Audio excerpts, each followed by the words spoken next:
Bienvenidos, soy la licenciada en Criminalística Erika Bengolea. El tema del que vamos a tratar hoy es la intervención policial ante un cadáver. Es decir, que vamos a conocer cuáles son los procedimientos que ustedes deben realizar como primeros interventores cuando deben concurrir o cuando son llamados a una situación en la que se encuentra una persona aparentemente fallecida. Bien. Veamos. Una de las cosas más importantes que ustedes van a tener que realizar es el llenado de un formulario, que es el formulario que va a permitir que esa persona o ese cadáver sea ingresado al cuerpo médico forense, es decir, a la morgue judicial, donde se le va a practicar la necropsia. Y cuando una persona termina, justamente una persona que fallece, cuando termina en la morgue judicial. Porque seguramente ustedes sabrán que existen muchas ocasiones en que sus familiares, amigos o familiares de amigos, personas que hemos conocido, han fallecido y sin embargo no han sido llevadas a la morgue y no siempre se le hace la necropsia judicial.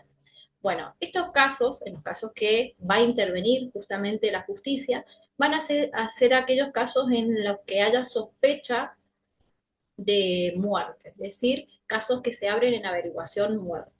¿Y qué puede ocurrir? Primero, tenemos que distinguir dos grandes grupos. Las muertes violentas, o sea, aquellos casos de homicidios, suicidios, eh, muertes por envenenamiento, ahogamientos, intoxicaciones, muertes por monóxido de carbono, muy comunes en la época invernal. Bueno, todas estas muertes lo que justamente requieren es de una investigación judicial que permita descartar o no autoría en la comisión a lo mejor de un homicidio o de una omisión o de un abandono de personas, es decir, que siempre hay una investigación por la cual se quiere buscar a un responsable de esa muerte.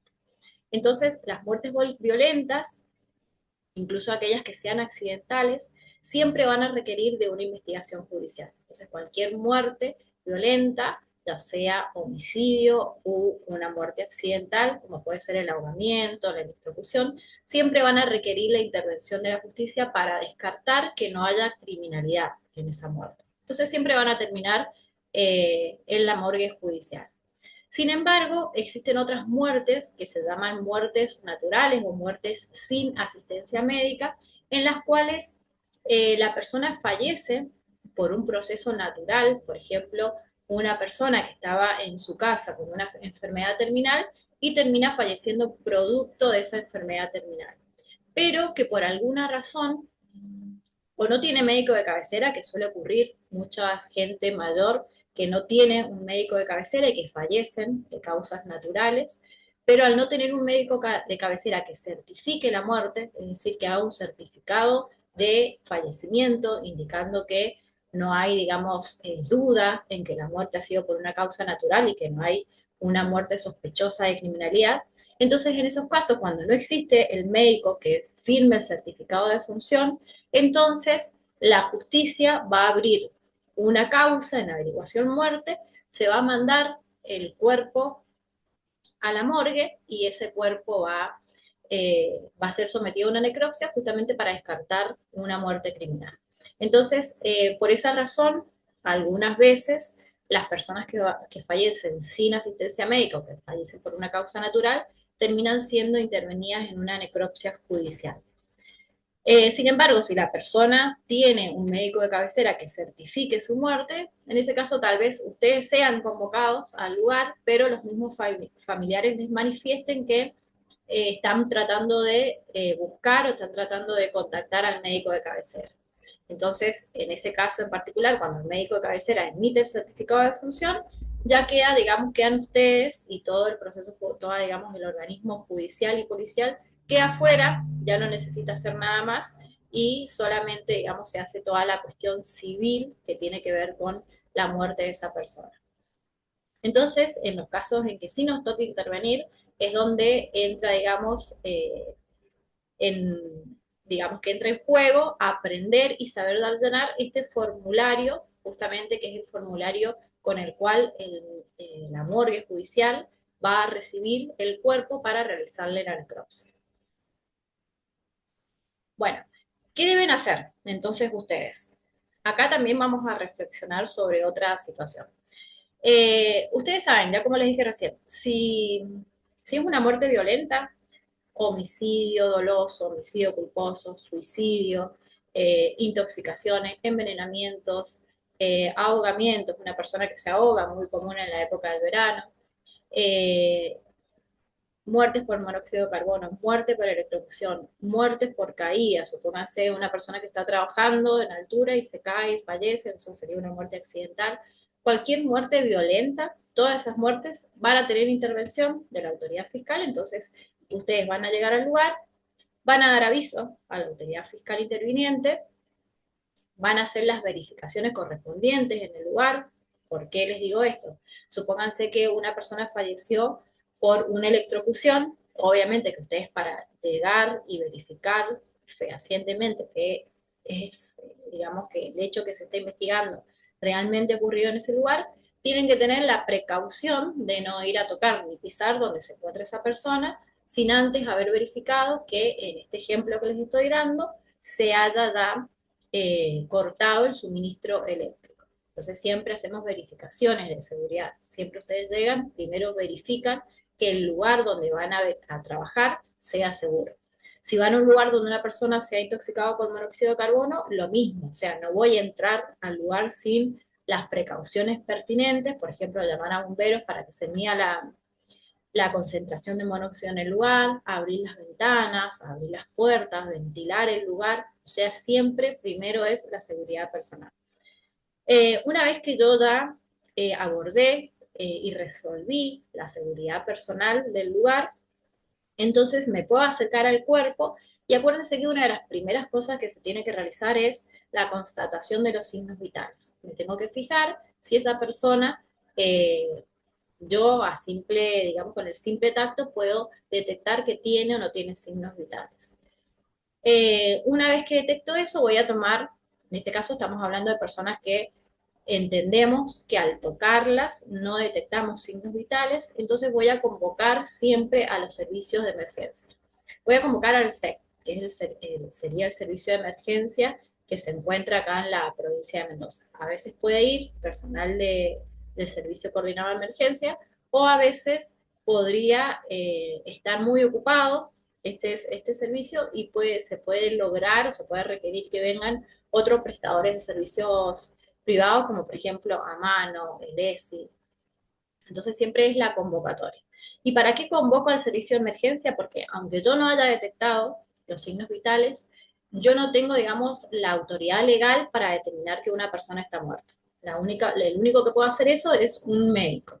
Entonces el médico va a llegar al lugar para justamente constatar la muerte de la persona y decir definitivamente que sí, esa persona está muerta. Entonces fíjense que hasta ese punto la convocatoria del servicio de emergencia es exactamente el mismo procedimiento, tanto para muertes violentas como para muertes sin asistencia médica o muertes por causas aparentemente naturales. ¿Y por qué hago esta detención acá? Justamente porque una vez que llega el médico, constata la muerte, inmediatamente ustedes se van a saltar este paso que dice convocatoria del grupo UCO, que ahora les voy a explicar qué es, y van a llamar directamente a policía científica, porque va a ser policía científica quien va a trabajar en el lugar derecho ante una muerte violenta y va a trabajar sobre el cadáver y justamente se va a trasladar el cadáver a la morgue. Esto en el caso de muertes violentas. Cuando es una muerte sin asistencia médica, antes de llamar a científica y teniendo en cuenta que el contexto del lugar, la situación, a ustedes no les haga sospechar, digamos, criminalidad, o en estos casos también se suele dar cuando los familiares, sobre todo en las épocas de verano, suele ocurrir bastante esto, donde los médicos de cabecera se han ido de vacaciones o no logran contactar al médico de cabecera, pero los familiares saben que estaban cursando una enfermedad terminal, tienen todos los, digamos, los papeles, tienen todas las cosas que acreditan que naturalmente la situación de esa persona iba a desembocar en una muerte, pero no existe el médico de cabecera que pueda verificar esa muerte. Entonces, en esos casos, se va a convocar a un grupo que se llama Grupo Hugo. Que el UCO es la unidad de contratación de autos. Es un grupo que depende del Ministerio de Salud de la provincia, que trabaja solamente en el Gran Mendoza, o sea, solamente lo vamos a encontrar en el Gran Mendoza, o sea que si a ustedes les toca trabajar en San Rafael, en la zona sur, en el Valle Uco, en la zona este paso lo van a omitir, el paso del UCO, porque justamente no existe el UCO en esas otras zonas, solo está acá en el Gran Mendoza. Entonces, en estos casos en que yo veo que la familia y que todo el entorno tienen los papeles para probar que esa persona termina falleciendo por un proceso natural y no por una muerte violenta, entonces lo que voy a hacer es convocar a esta unidad de contratación de óbitos que se llama UCO. Entonces el UCO son médicos forenses, y estos médicos forenses van a ir al lugar, y con toda esa información que les acabo de comentar, ellos van a terminar decidiendo si emiten o no el certificado de función. Entonces, si a los médicos forenses que van al lugar, los médicos de lujo, les cierra toda, digamos, todo el proceso de muerte de la persona, ellos emiten ese certificado de función que los familiares necesitan para activar, digamos, todo lo que sería el procedimiento del velorio, el entierro y todo el otro proceso civil natural que se realiza después de la muerte de una persona. Entonces, el primer paso, cuando tengo una muerte sin asistencia médica, es chequear si es posible que se pueda desplazar el UCO y que no tenga que venir policía científica. Y obviamente, al no haber una investigación judicial, o sea que la oficina fiscal también queda por fuera de esto, entonces en ese caso solamente el UCO emite el certificado de función y hasta ahí llega el trabajo de ustedes y el trabajo de la oficina fiscal. Bueno, eh, ¿qué cosas tenemos que tener en cuenta? Que existen determinados casos acá, cuando yo convoco, pónganse que ustedes dicen, bueno, tengo todas las condiciones para convocar a Luco, no voy a llamar a policía científica, siempre obviamente que esto lo van a manejar con las directivas del ayudante fiscal. Entonces digo, tengo todas las condiciones para llamar a Luco, el Luco llega al lugar, pero resulta que eh, los médicos dicen que no, hay algo que no les cierra, o hay algo que no les cuadra, o hay algo que no les parece, y ellos pueden negarse, obviamente, van a negarse y pueden negarse a emitir el certificado de función. Si los médicos por alguna razón deciden no emitir el certificado de función, ellos se van a retirar del lugar y ustedes van a tener que llamar a policía científica, porque entonces, en este caso, la muerte va a tener que empezar el proceso judicial y se va a tener que someter el cuerpo a la necropsia. Entonces, podría ocurrir que aún yendo y llegando el al lugar, ellos decían no emitir el certificado de función, entonces ustedes ahí pasan a justamente la siguiente opción que tienen, que es desplazar a policía científica al lugar. Y acá, antes que ustedes llamen al UCO, ¿qué tienen que tener en cuenta? Que existen determinados casos donde, digamos, de prima facie, el UCO no va a ir. Por ejemplo, el UCO no va a ir si las personas son jóvenes, como por ejemplo personas que fallecen de un paro cardiorrespiratorio, son menores de 45 años. Entonces, en ese caso, directamente ellos no van porque no emiten un certificado, porque digamos que la edad de la persona, todas las circunstancias, es como que no es tan normal que fallezcan. No significa que no puede ser así, pero bueno, ellos no se van a jugar a emitir un certificado de función en esos casos. Cuando los cadáveres están en estado de putrefacción, directamente el UCO no va, aunque después se determine que ha sido una muerte natural, pero ya en estado de putrefacción el UCO no va. Entonces, en esos dos casos particulares, personas menores de 45 años y cuando el cadáver está en estado de putrefacción, recuerden directamente ni llamen al UCO porque no va a ir el UCO. Directamente ahí tienen que llamar a policía científica. Bueno, eh, ¿qué pasa cuando yo tengo una muerte, un SAM, en la vía pública? Por ejemplo, una persona que va caminando y se desvanece por alguna razón, por una causa natural de muerte, se desvanece y queda, digamos, tirado en el lugar. En ese caso, teniendo en cuenta los parámetros que les dije anteriormente, si la unidad UCO, ¿por qué? Porque podría ser una persona a lo mejor que tiene un cáncer terminal, que fue a comprar y cuando volvía se desvanece y se cae en la vía pública, y los familiares tienen toda la documentación, entonces puede ir el UCO y certificar la muerte. Pero si el UCO decide que no va a intervenir, en este caso, se tiene que convocar a la policía científica. Y para convocar a policía científica, una de las cosas que ustedes van a escuchar es que la gente del grupo TEN, que es el grupo de traslado y examen de cadáver en estos casos de muerte natural, la gente del grupo TEN de policía científica, se va a asegurar de que primero ustedes hayan tramitado y que tengan ya a mano la nota de solicitud de necropsia, que es la hoja esa que les mostré recién. Entonces, ustedes, antes de decir, bueno, convoco a policía científica, lo primero que tienen que hacer es tramitar la nota de solicitud de necropsia. Si no, el grupo TEN no va a ir al lugar hasta que ustedes no hayan iniciado ese trámite. No significa que ya tengan que tener la nota, pero por lo menos tienen el trámite iniciado de la nota de solicitud de necropsia. ¿Por qué es importante esta nota? ¿Por qué la tenemos que tener en cuenta? Porque esta nota no es un requisito, esto recuérdenlo, no es un requisito de policía científica, la nota de solicitud de necropsia. Es un requisito del cuerpo médico forense. Y aunque la policía científica cargue el cuerpo en la morguera y se lo lleve, si no tiene esa nota, en el cuerpo médico forense no se lo van a recibir. O sea, quedaría el cuerpo adentro de la morguera sin ninguna otra tarea que hacer porque el forense no recibe un cuerpo si no va con esa nota de solicitud de necropsia. Bueno, después, otra de las cosas que tenemos que tener en cuenta es las muertes de personas que ocurren en nosocomios. A veces suele ocurrir que una persona fallece y después fallecen en el nosocomio, pero es trasladado. Supónganse, ustedes ven es una persona que está en su casa, o que está en la calle, que está en un lugar fuera del hospital o fuera del centro de salud, y esa persona se descompensa y lo cargan al auto, lo llevan hasta el centro de salud o lo llevan hasta el hospital, y resulta que en el hospital intentan reanimarlo o entra ya prácticamente en un proceso de agonía, no se logra el objetivo de hacer que esa persona o continúe vivo o reanimarlo, y entonces fallece. En esos casos el hospital no se va a hacer cargo de emitir un certificado de defunción.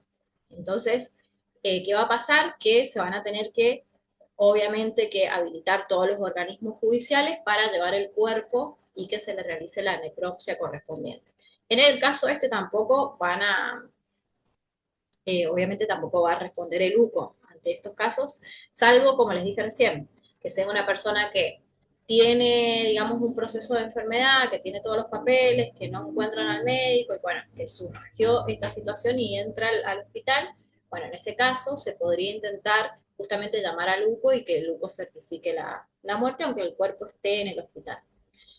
Bueno, y algo que, bueno, me ha quedado en esta diapositiva, pero que les quiero contar que ya no se necesita porque con todo desde el 2020 hasta este año, con el proceso de que pasamos de la pandemia, una de los requisitos que pedía el cuerpo médico forense es que si el cadáver entraba a un hospital, a un centro de salud o a una clínica, entonces, además de la nota de solicitud de necropsia, tenía que llevar el resultado de COVID negativo. ¿Por qué? Porque si daba positivo para COVID en una muerte natural, directamente no se hacía cargo. Digamos, el cuerpo médico forense no recibía ese tipo de cuerpo. Entonces, hoy ya no existe este requisito, así que este punto número 2, eso descartémoslo, porque ahora lo único que tienen que tener ustedes va a ser la nota de solicitud de necropsia y una nota dirigida al director del hospital. Entonces, si el cuerpo está en el hospital, tienen que tener dos notas, la solicitud de necropsia, que la vamos a ver ahora cómo la tienen que donar, y la nota que esté dirigida al director del hospital, donde justamente el ayudante fiscal, el fiscal a cargo, le dice que haga entrega del cuerpo a personal de policía científica. Entonces, cuando están en los nosocomios, ya no es una sola nota, sino que son dos notas. Esto también es importante que lo tengan en cuenta, que el, digamos que el que hace las notas, desde donde salen esas notas, es desde la oficina fiscal. Entonces, esto es por ahí la demora más grande, porque si fuera algo que solo dependiera de la policía, seguramente ustedes podrían llevar las notas con ustedes en el móvil y hacerlas. ¿Cuál es el problema que hay? Que es una nota que tiene que salir desde el ayudante fiscal. Y en muchísimos casos, sobre todo en los casos de muertes naturales, las muertes violentas no, pero las muertes naturales, generalmente los que asisten, los ayudantes fiscales no van al lugar. Entonces, ¿qué pasa? Que el ayudante fiscal hace la nota, hace estas notas en la oficina fiscal y muchas veces tiene que un móvil ir hasta donde está el ayudante fiscal, buscar esas notas, traerlas en el lugar. Entonces, la verdad que es todo un embrollo administrativo. Por eso se hace tanto hincapié en que ustedes empiecen a tramitar las notas, digamos, en el momento en que ya saben que tienen que convocar a policía científica. Entonces, bueno, eso tengan en cuenta, que las notas, por ejemplo, la nota del director al hospital, solamente la hace el ayudante fiscal y va con la firma de él. Y la nota de solicitud de necropsia, una parte, que es la primera parte, la llena el ayudante fiscal en la oficina fiscal, se las da a ustedes y ustedes llenan el resto de la nota, que ahora vamos a ver cómo se llena. Bueno, y las consideraciones para proceder ante una muerte violenta, ya sabemos que siempre, siempre, siempre se van a activar los mecanismos judiciales ante muerte violenta, entonces los pasos son avisarle a la autoridad fiscal interviniente, que es quien va a darle las directivas, hacer la verificación de seguridad del lugar, hacer la contratación de los signos vitales, convocar al servicio de emergencia para que haga la constatación de la muerte. Recuerden que policía científica ni el cuerpo médico forense pueden trabajar sobre el cuerpo hasta que no se constate verdaderamente que está muerta, que la persona está muerta. ¿Por qué? Porque todos los procedimientos que se hacen en estos dos organismos son autorizados sobre personas muertas, no sobre personas vivas. Si una persona está viva, tiene que ser tratado por un médico clínico común. ¿En qué casos podrían obviar? Se podría obviar, no ustedes, pero ¿en qué caso se puede obviar la contratación de la muerte? Cuando la muerte sea ostensible. Por ejemplo, una persona sin cabeza, una persona en un estado de putrefacción avanzado, como por ejemplo el estado de reducción, en una persona que está en un estado esquelético de reducción. Bueno, en esos casos se puede obviar la contratación de la muerte, siempre, obviamente, con la directiva del ayudante fiscal. Entonces, en ese caso, el que va a decidir no convocar a los servicios de emergencia es el ayudante fiscal y no ustedes. Ustedes siempre sigan estos pasos. Entonces, y después el paso siguiente es convocar a policía científica para que trabaje en el lugar, trabaje en el cuerpo y se haga el traslado de cadáver a la morgue judicial.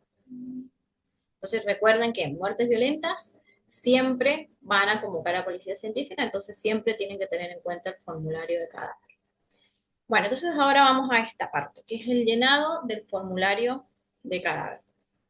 Bueno, como ustedes veían recién, el formulario es una hoja que se completa en las dos carillas, en ambas caras. Eso es el formulario de llenado de cadáver.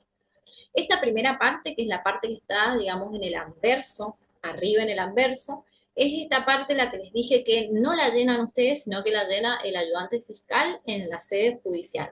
O puede estar presente el ayudante fiscal en el lugar y lo llena en el lugar. Pero esta primera parte solamente la puede llenar el ayudante fiscal. ¿Y con qué la llena? La llena con los datos de la fecha, los datos de la oficina fiscal que interviene, acá es donde se coloca el número de expediente y donde se coloca el nombre supuesto de la persona fallecida. Y esta primera parte siempre lleva la firma y la aclaración, o sea, la firma y el sello o la aclaración del ayudante fiscal que está a cargo de la investigación de esta muerte. Después de esto, después de esta primera parte, fíjense que acá va a iniciar datos del cadáver, acá abajo, que sería esto que está acá. Bueno, desde ahí hacia abajo, todo lo demás lo llena ustedes, lo llena el primer interventor. No lo llena policía científica. Esto es de uso y llenado exclusivo del primer interventor. Entonces, el primer llenado, el primer módulo, tiene que ver con los nombres del dato del cadáver. Muchas veces en esta parte ustedes suelen esperar a que personal de policía científica, que es el que llega al lugar, les aporte o les preste el DNI que se encuentra en el lugar, o a veces los mismos familiares tienen el DNI y les presentan el DNI o les dan el DNI a ustedes. Entonces ustedes siempre tienen que agarrar el DNI y quedárselo a ustedes hasta el momento en que se lo entreguen a policía científica. Entonces recuerden que Si se tiene el DNI, se completa con el DNI, y si no se tiene el DNI, se completa con los datos de nombre. Por ejemplo, supongamos dijimos que se llamaba Juan Manuel Romero. Si fuera una persona, que suele ocurrir, que encuentran un cuerpo en la vía pública, que encuentran un cuerpo en un descampado, que no se sabe quién es, entonces en ese caso se pone NN masculino, NN femenino, cuando no está identificada la persona. Pero si tengo, no sé, el documento o tengo los familiares o alguien que me está diciendo el nombre de la persona, lo coloco los datos esos acá. Entonces, este primer apartado voy a colocar el nombre y el apellido. Después, fíjense acá, en el sexo voy a seleccionar el que corresponda. En este caso seleccionamos masculino. La edad puede ser la edad aparente o puede ser realmente la edad si tengo el documento. Igual que la fecha de nacimiento. Siempre estos datos los voy a colocar cuando tenga o alguien que lo sepa o que tenga el documento. El lugar de nacimiento, el estado civil de la persona, la profesión. En caso de que no conociera estos datos, lo único que voy a hacer es tachar todos los espacios y poner, supónganse, pueden utilizar este apartado en blanco, que donde ustedes puedan colocar, se desconocen datos de la persona. Seguimos con la otra. Después, este espacio, fíjense, esto de acá, es justamente para que ustedes dejen constancia si tuvieron el documento, el DNI, si lo tuvieron en sus manos o no. Entonces, todos estos datos los sacaron del documento, acá van a poner sí, no. Seleccionan el que es correcto con una X, el otro lo tacha. Y después, si les entregaron el documento. Entonces, se entrega el documento, si se entrega, no se entrega. Entonces, con eso ustedes digamos, están haciendo referencia, perdón, en esta segunda parte, lo voy a sacar al llenado, fíjense, ustedes, cuando tengan el documento con ustedes, ponen que acreditan identidad con el documento. Y si se lo van a entregar ustedes a Policía Científica, acá ponen que sí se entrega el documento, entonces esto es la constancia que les queda a ustedes que el documento ustedes ya lo entregaron, que ya no está en manos de ustedes. Y después ponemos todos los datos, el número de DNI, cierran siempre lo que no corresponda, y siempre el nombre del testigo de actuación. Policía Científica siempre trabaja con un testigo de actuación criminalística, entonces ponen los datos del testigo de actuación criminalística. Bien, seguimos llenando el formulario. Esto también lo llenan ustedes. Entonces, acá, ¿qué van a colocar? Fíjense, en este primer apartado, colocan el nombre de ustedes, colocan justamente dónde trabajan, dónde prestan servicio. Si el ayudante fiscal llega al lugar, van a poner el nombre del ayudante fiscal y de qué oficina fiscal es ese ayudante fiscal. Y después, estos datos, fíjense, la fecha de hallazgo, presten atención a esto, la fecha de hallazgo siempre la van a poder poner porque es el día en que encuentran a esa persona muerta. Lo que a veces no se puede rellenar es la fecha cierta probable de fallecimiento. Entonces, supónganse como fecha de hallazgo, lo encontraron al cuerpo hoy, 28 de febrero, a las 10:30 horas, que es cuando ustedes llegaron al lugar. La fecha cierta probable de fallecimiento, eso siempre tengan en cuenta estar trabajando o estar consultando con el personal de policía científica. Entonces, o a lo mejor con la misma gente que ustedes tienen ahí.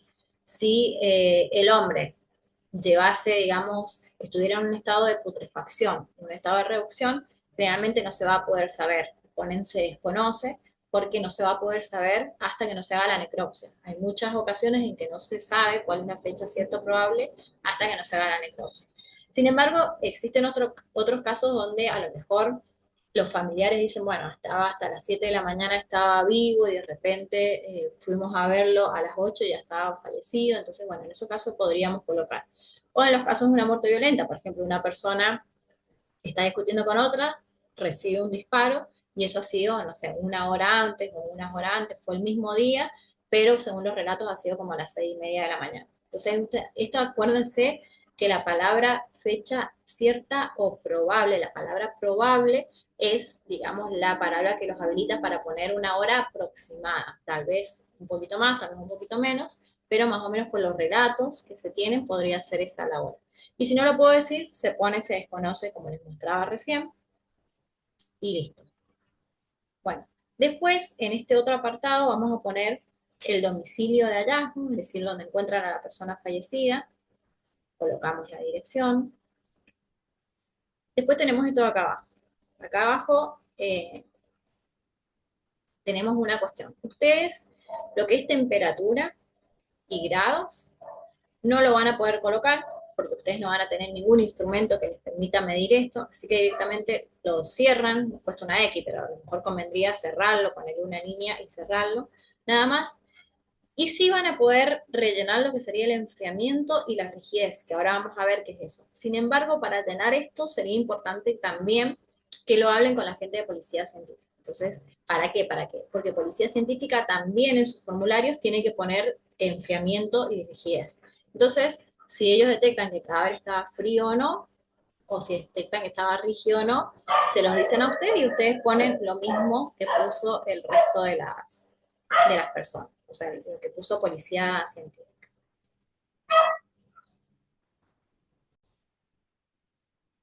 Bien, entonces supongamos que ustedes ya acordaron, o sea, hablaron con policía científica y policía científica le preguntaron, ¿estaba frío el cadáver? Le dice que no, entonces ustedes ponen no. Si estaba rígido, les dice que no, a lo mejor les dice que sí, entonces ponen sí o no, de acuerdo a lo que ustedes hablen con policía científica. ¿Y qué significa esto del enfriamiento? ¿Qué les está pidiendo esta parte? Esta parte les está hablando de algo que se conoce como tanatosemiología, que es una rama de esto que ven ustedes acá, que es la tanatología. La tanatología es el estudio, es una rama de la medicina legal que estudia todo lo vinculado con la muerte, desde las cuestiones médicas, o sea, de las causas de muerte, como las cuestiones biológicas y también las cuestiones jurídicas, las cuestiones legales. Dentro de la tanatología nos encontramos varias ramas.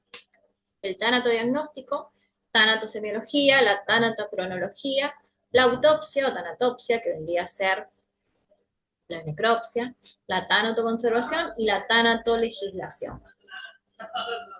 Cuando ustedes llaman al médico, al servicio de emergencia para que constate la muerte, lo que hace el médico justamente es aplicar una de estas ramas, que es la primera, el tanatodiagnóstico.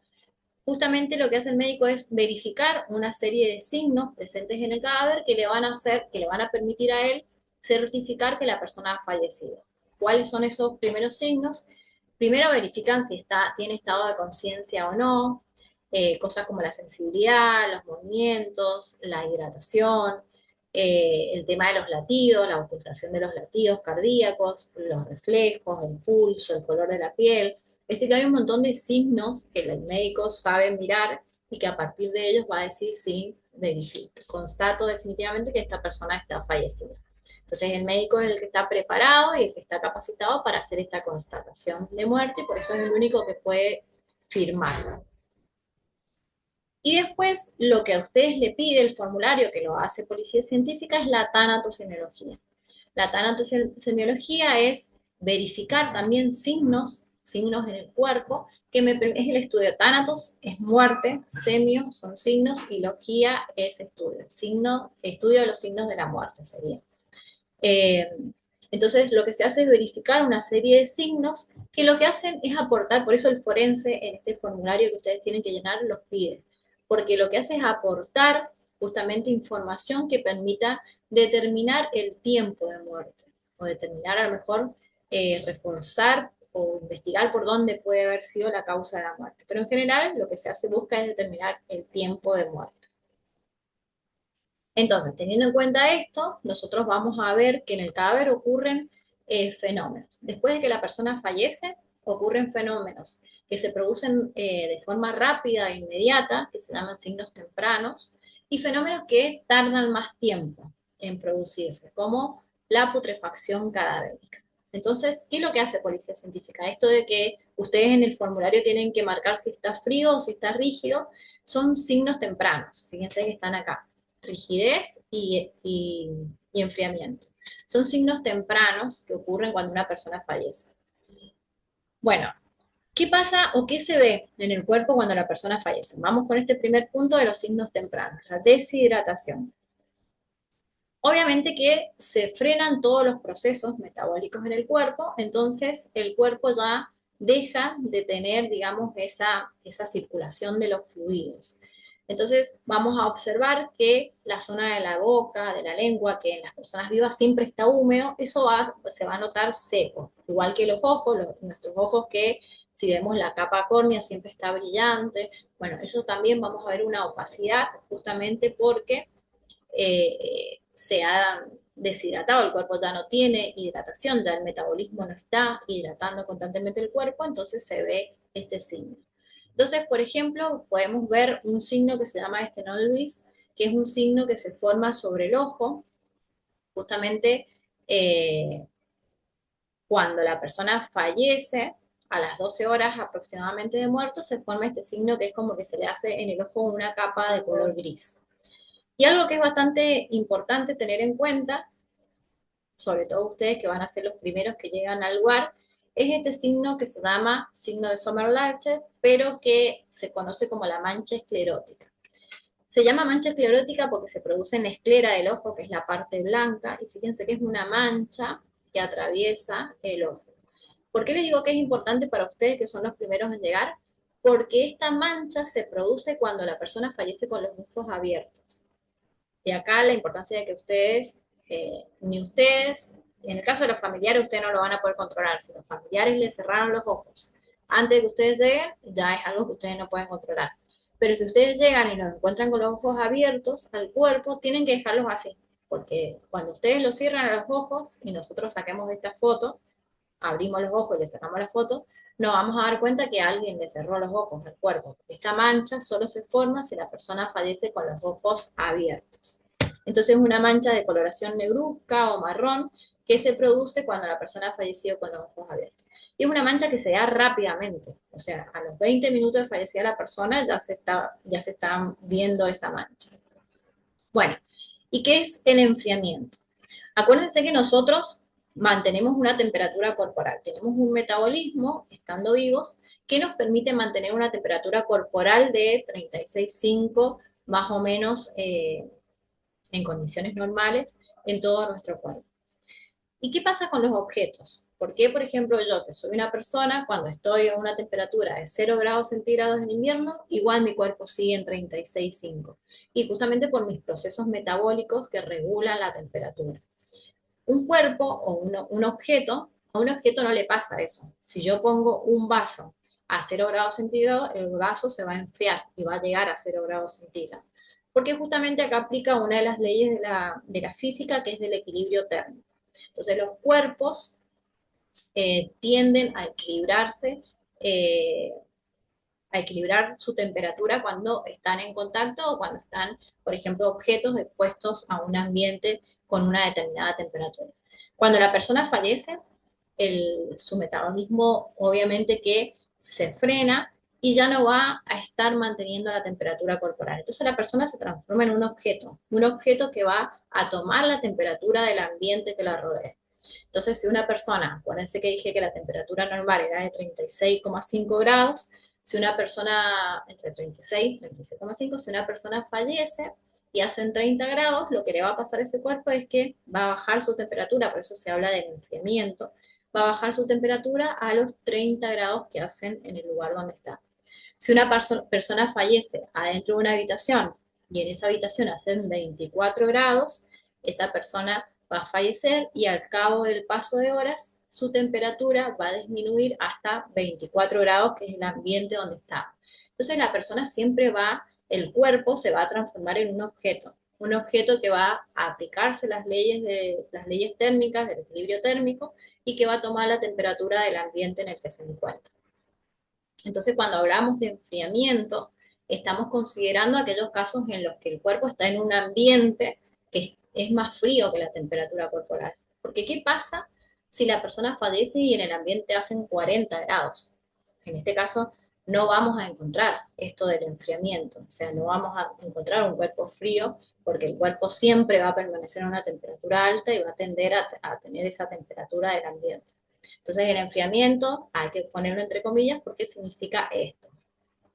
Bien, ¿y qué se sabe? Se sabe que si yo toco el cuerpo, que bueno, lo primero que se enfría, fíjense, cuando una persona fallece se enfrían primero las extremidades, las piernas, los brazos, Y lo último que se enfría es la región central del cuerpo, que es donde están los órganos. Los órganos son los que conservan por mayor tiempo el calor.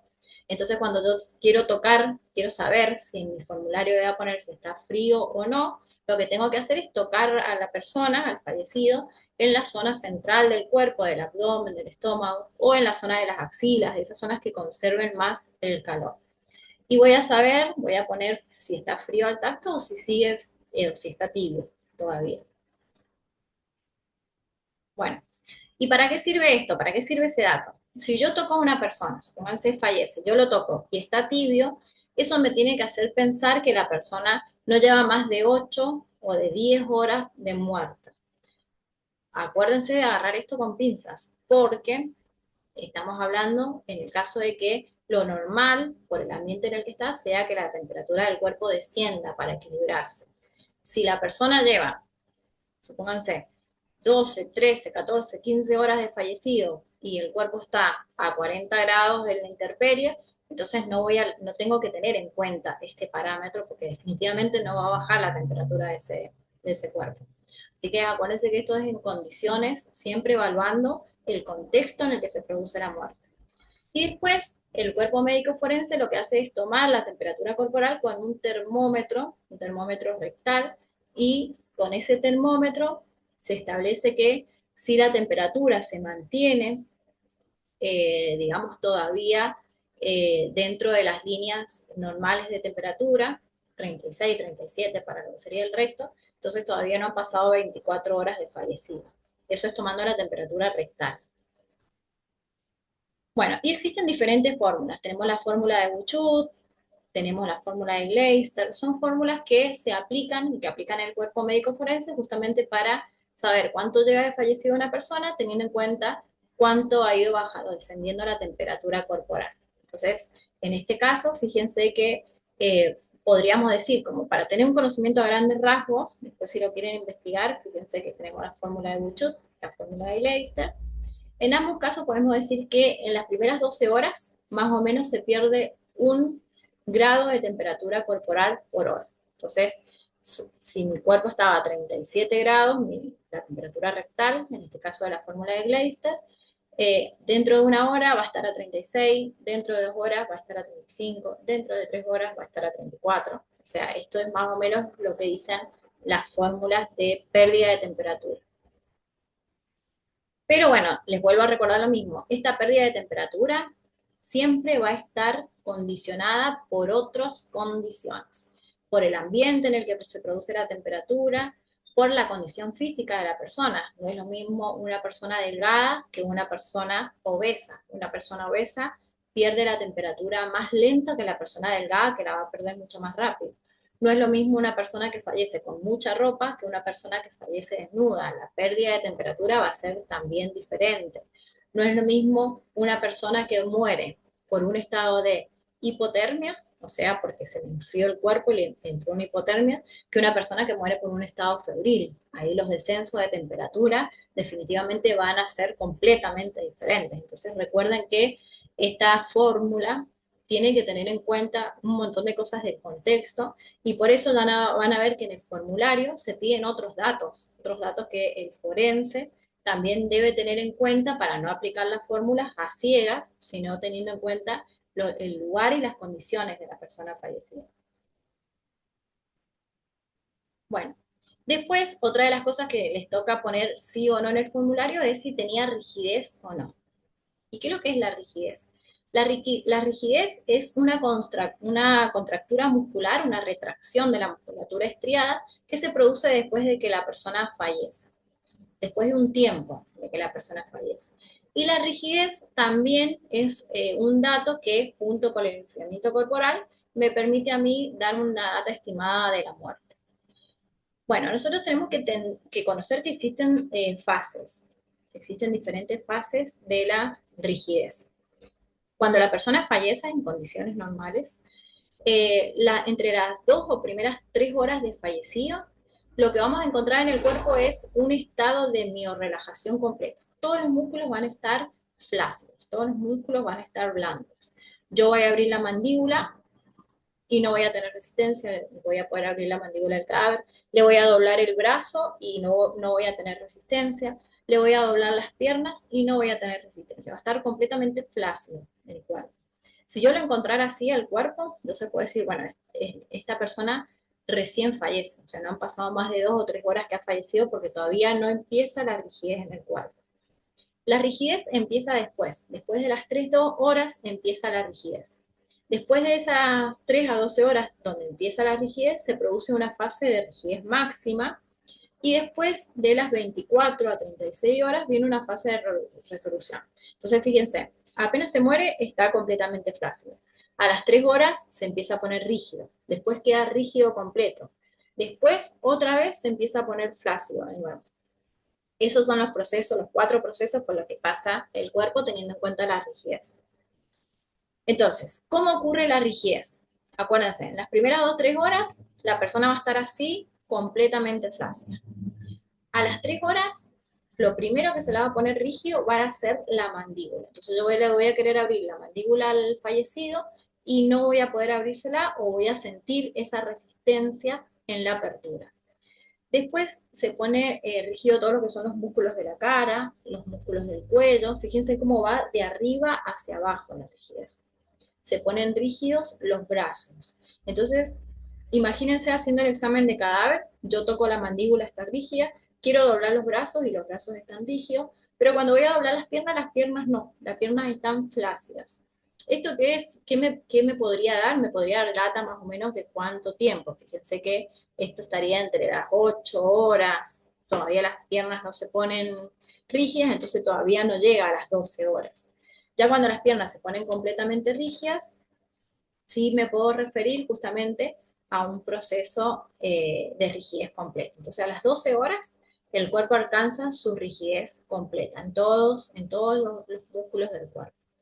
Entonces acuérdense que va desde arriba hacia abajo bajando la rigidez.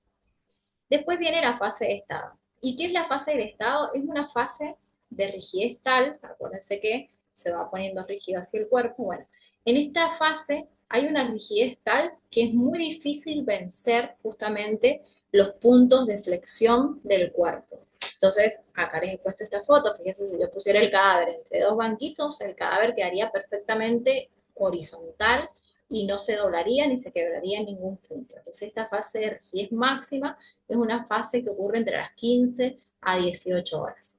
Y el cuerpo en estado de rigidez se mantiene hasta 24 horas.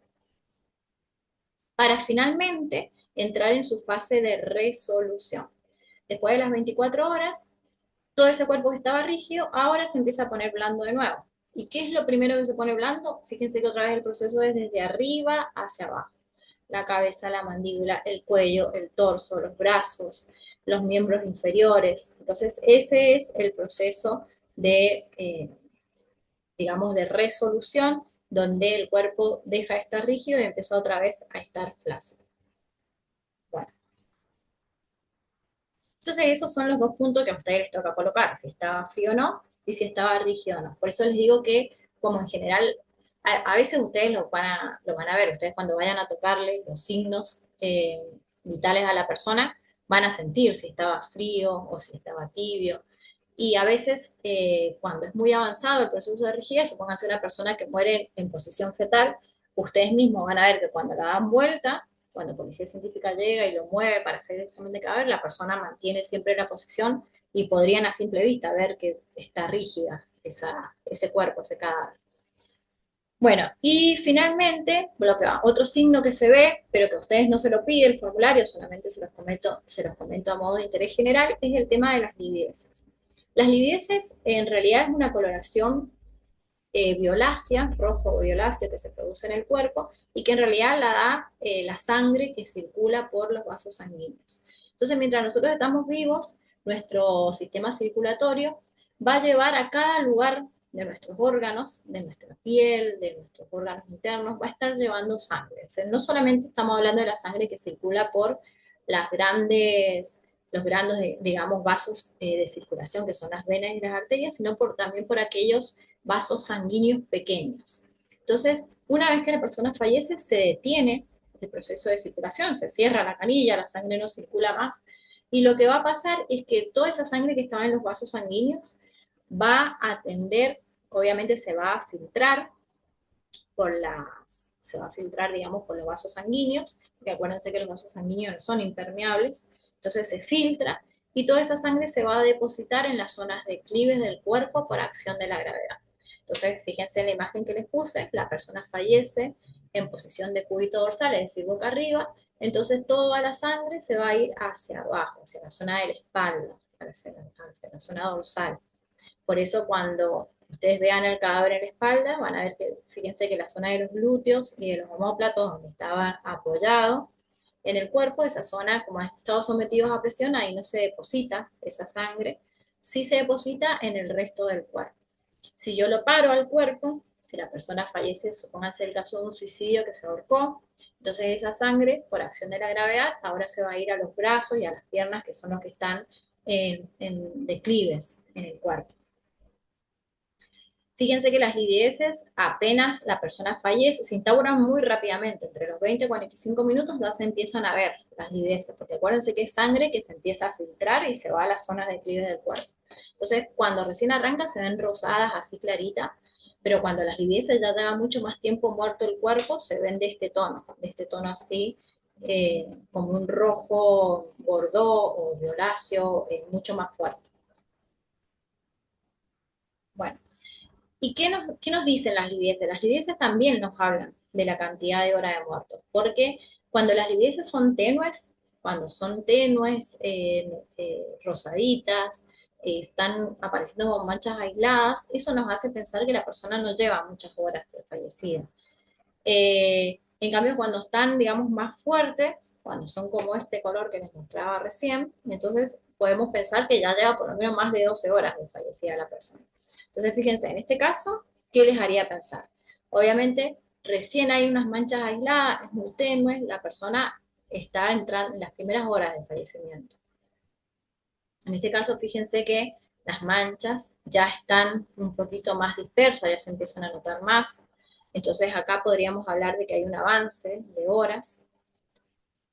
Esto sería en los primeros momentos. Son tres fases de las livideces, tres fases en la instauración de las livideces.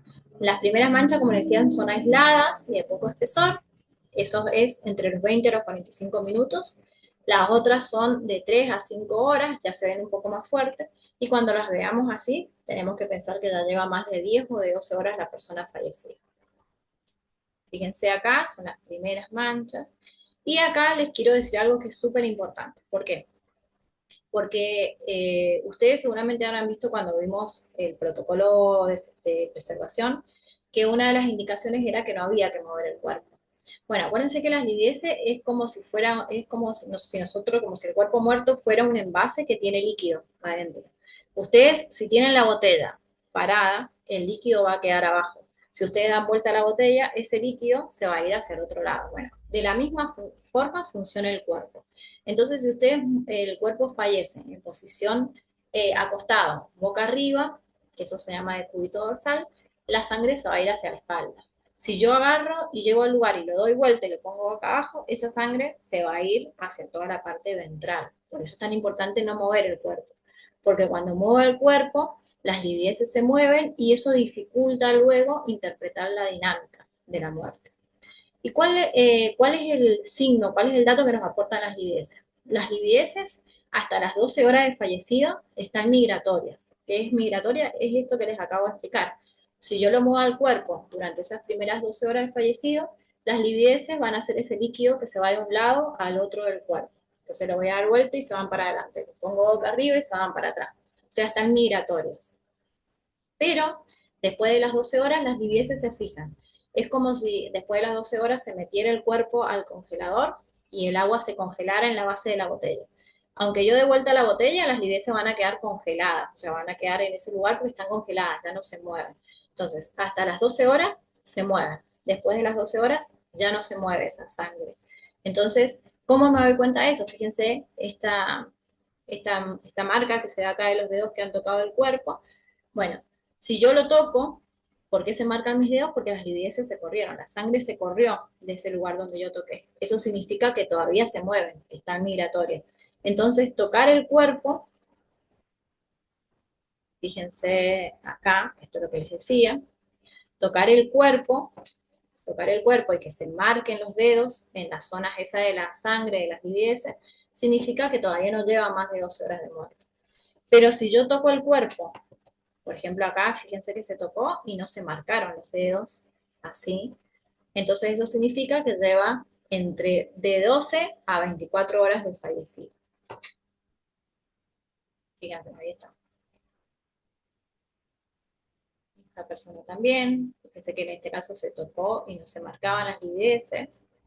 En este caso sí se marcan los dedos, eso significa que lleva menos de 12 horas de fallecido. Bien, entonces toda esta explicación me parece importante que la tengan porque con eso ya saben por qué es importante para el forense que ustedes indiquen si estaba frío o si estaba rígido.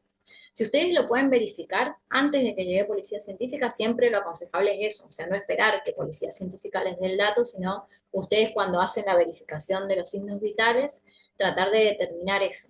¿Por qué? Porque obviamente que, acuérdense que, por ejemplo, las lideses, la rigidez, todo eso es muy poquito del tiempo en el que se producen. Entonces, a lo mejor cuando policía científica hace el examen de cadáver, eso ya ha cambiado. Lo importante es lo que ven ustedes cuando llegan, lo que ustedes detectan cuando llegan al lugar. De 20 a 30 minutos hacen la diferencia y siempre va a haber una diferencia de 30 minutos o más desde que ustedes llegan hasta que llega policía científica. Por eso es tan importante que lo registre en la primera persona que llega al lugar. Bueno, y después, cuando damos vuelta a ese formulario, ya hemos llenado la primera parte del formulario, ahora lo vamos a dar vuelta y vamos a llenar la parte del reverso. En esta parte ustedes van a tener que seleccionar dos opciones. Si lo encontraron con vida, llenan la primera parte de la hoja. Y si no lo encuentran con vida, van a llenar la otra parte, lo que sigue abajo. Entonces vamos con esta primera parte. Bueno, ¿qué es lo que les pide el formulario? Llenarse el cuerpo fallado con vida. Supónganse que sí, ustedes llegan al lugar, el cuerpo estaba, la persona estaba viva, ya sea, supónganse en la escena del crimen, ya sea arriba de una ambulancia, porque lo alcanzaron a subir a la ambulancia y estaba viva la persona, o ya sea que llegó hasta el hospital y al hospital llegó viva, esa persona llegó viva, estaba viva, pero porque por alguna razón no lo pudieron salvar. Entonces, lo primero que se les pregunta es si se le prestó asistencia médica. Entonces, supóngase que están en la escena del crimen, llaman a la ambulancia, la persona estaba viva, ustedes llaman a la ambulancia, la ambulancia no llega, se demora un ratito en llegar y la persona fallece ahí en el lugar. Ustedes están ahí, la persona fallece. Entonces, se le prestó asistencia médica, ahí deberían poner que no, porque no alcanzó a llegar la ambulancia. Si la ambulancia llega, lo asiste, pero bueno, aún así va a fallecer, porque por eso se está haciendo este formulario, entonces ponen que sí, que se le prestó asistencia médica y cierran lo otro. Entonces acuérdense, acá es ver esto. Después que les preguntan, ¿dónde falleció? La persona estaba con vida, ¿no es cierto? Se le prestó asistencia médica, pero igual falleció. ¿Dónde falleció? ¿En el lugar del hecho? Sí, supónganse que era el lugar del hecho. Entonces tacha lo otro. Si no era en el lugar del hecho, obviamente no voy a rellenar esta opción. Supónganse que sí es la opción del lugar del hecho. Ustedes van a tener tres opciones. O falleció en el lugar del hecho, o arriba de la ambulancia, o en un hospital. Entonces, en este caso, supónganse que falleció en el lugar del hecho, ponen que sí.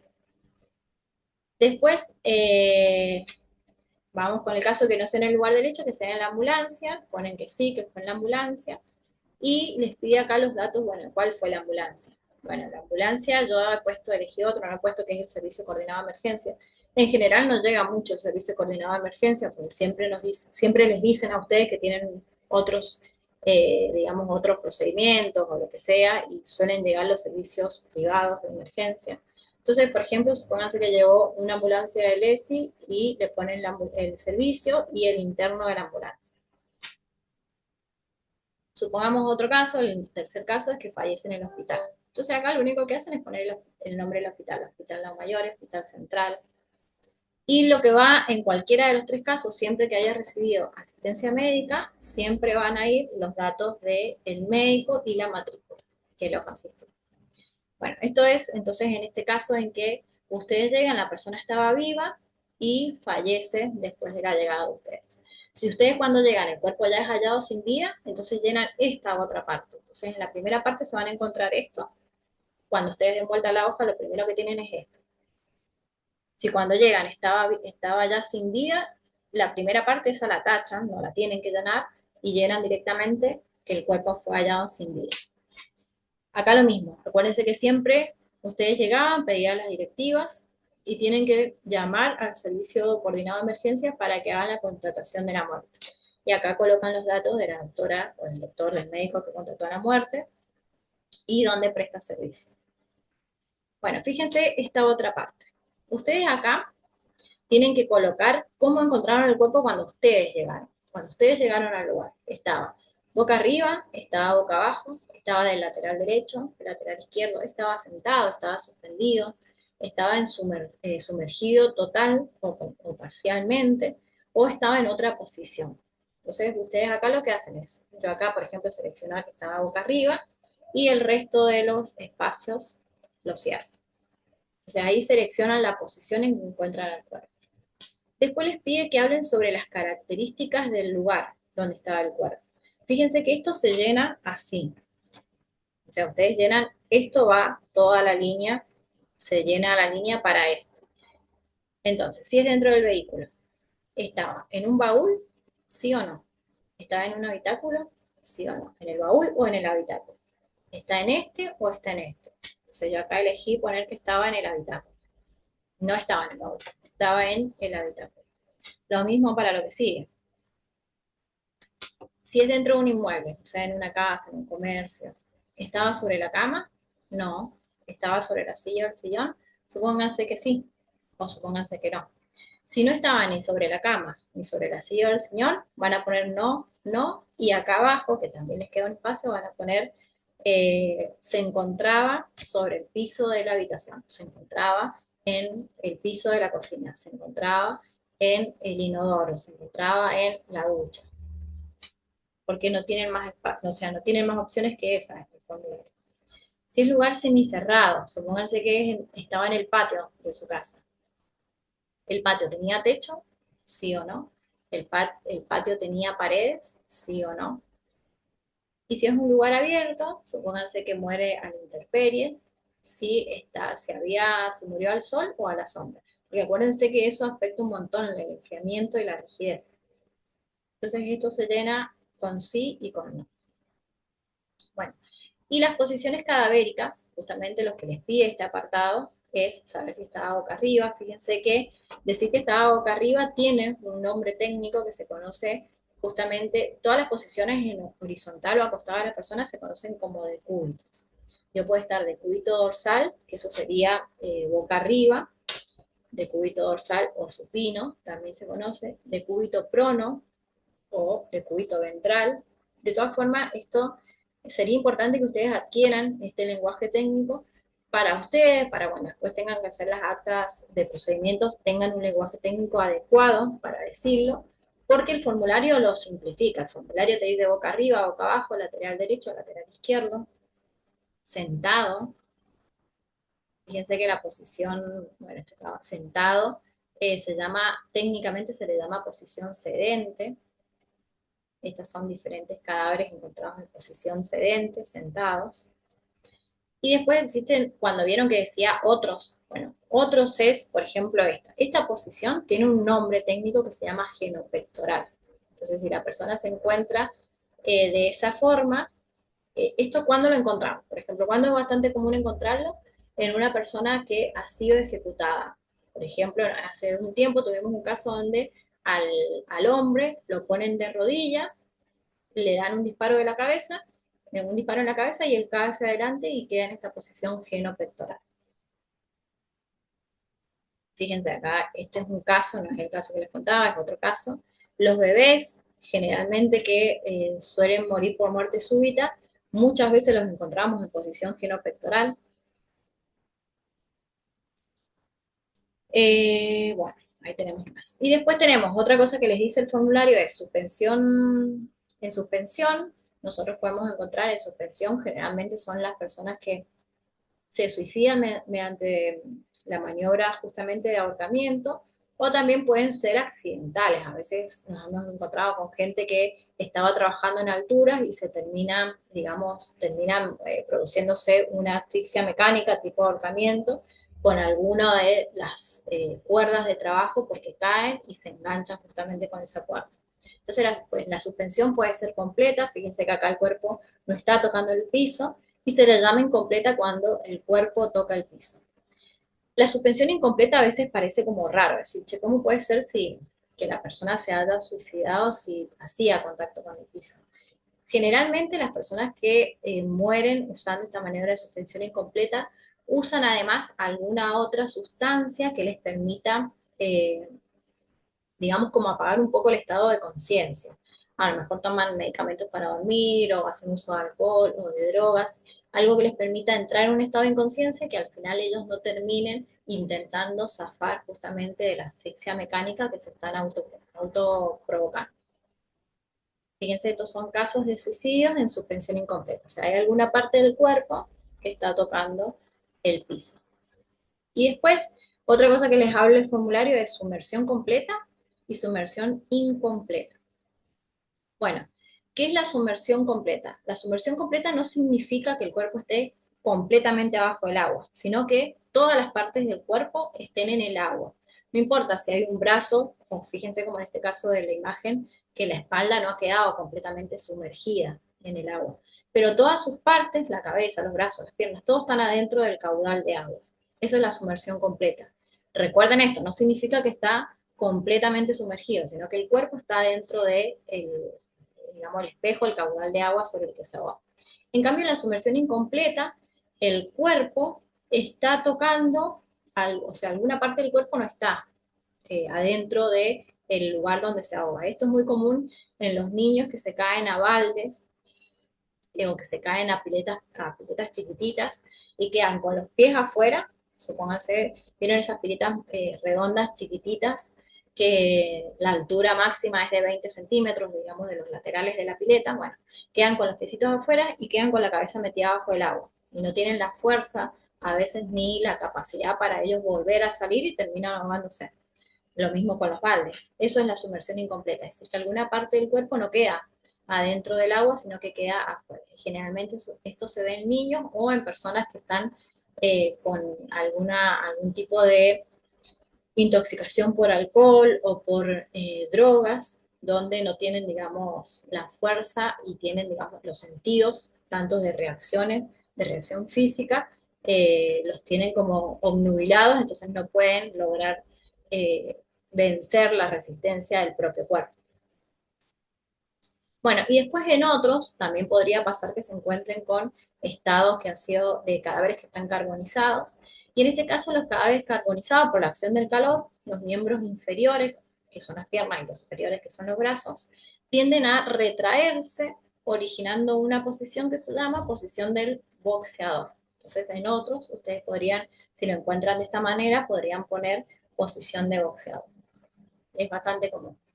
Y otra también es la posición fetal, que está, así como lo muestra la imagen, es una persona que está cerrada en su centro, en su vientre, con las rodillas a los pechos y con los brazos también a los pechos. Estos son diferentes tipos de posiciones. Donde lo podrían encontrar ustedes bastante es, por ejemplo, las personas que han sido metidas adentro de una bolsa y tiradas, suelen estar atadas y en esta posición. Viejitos que fallecen en su casa, esto se lo van a encontrar un montón, que mueren en esa posición fetal. Bien, entonces esto teniendo en cuenta el espacio que tienen que rellenar con las posiciones. Después, otra cosa que les pide el formulario es que digan cómo era el lugar, cómo eran las características del lugar donde estaba el cuerpo. Porque acuérdense que las características del lugar influyen mucho en el desarrollo de los signos tanatosemiológicos de rigidez, de enfriamiento, de las livideces. Entonces acá, fíjense que es bastante sencillo, ustedes van a elegir si donde está el cuerpo era tierra, ripio, arena, barro, si era un partizado, si era baldosa o cerámica. Esto acuérdense que es el lugar donde está el cuerpo, porque a lo mejor ustedes encuentran el cuerpo en una habitación que tiene cerámica, pero el resto de la casa, donde también hay indicios, hay partizado, hay arena. Entonces, es solamente para el lugar donde está el cuerpo, donde tienen que marcar. Entonces, yo acá elegí baldosa o cerámica. Después, supónganse, bueno, estaban en una habitación y el lugar era de baldosa o de cerámica. ¿Cómo estaba esa baldosa cerámica? ¿Estaba seca? ¿Estaba húmeda? ¿Estaba mojada? El resto, acuérdense siempre de lo que no vayan a elegir, lo tienen que cerrar. Yo puse que estaba seca y cerré los otros dos. Y el plano de apoyo, o sea, tengo el cuerpo en el piso. ¿Cómo es su plano de apoyo? Desciende de pies a cabeza. Por ejemplo, yo marco horizontal. Desciende de pies a cabeza. O sea que supóngase que muere en una muere a lo mejor. Estaba sentado en el sillón y cuando fallece termina con la cabeza hacia abajo y los pies arriba del sillón. Eso sería desciende de pies a cabeza. En plano horizontal sería esta posición. Desciende de cabeza a pies sería así, por ejemplo, una persona que está sentada, deberíamos marcar desciende de cabeza a pies, o una persona que se ha suicidado, también deberíamos marcar que desciende de cabeza a pies, y después cualquiera de estos tipos de descensos lo deberíamos marcar si está lateralizado. Bueno, y la última parte, esto es bastante sencillo también de llenar, fíjense que son los detalles del hecho. ¿Qué hecho se está investigando? ¿Es un siniestro de tránsito? ¿Es una muerte SAM? Que son esas personas que les dije que no es muerte violenta, sino que es una muerte por causas naturales.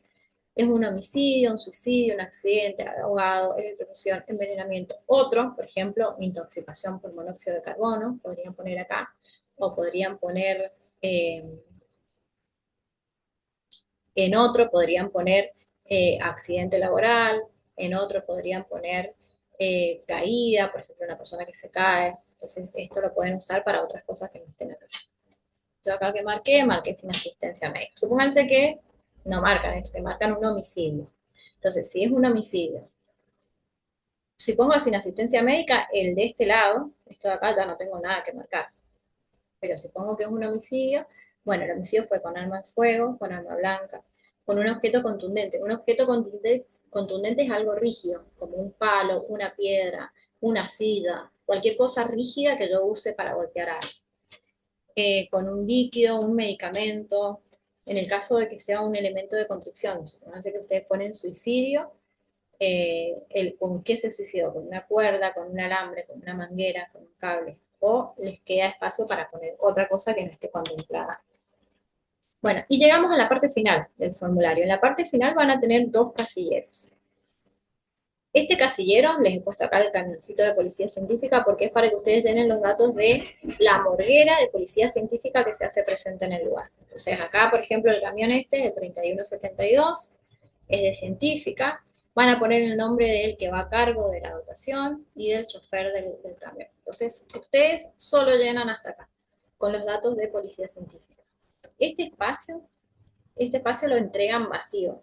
Este espacio no lo llenan ustedes, porque ese espacio cuando va personal de policía científica con el formulario y con el cuerpo a la morgue, se lo entrega al cuerpo médico forense y el forense es el que llena todos estos detalles de la hora en que lo recibe, la fecha. Ellos le asignan el número de legajo y ponen el ayudante médico que va a estar a cargo de la necropsia. Así que recuerden que esto no lo tienen que llenar ustedes porque se llena en el cuerpo médico forense.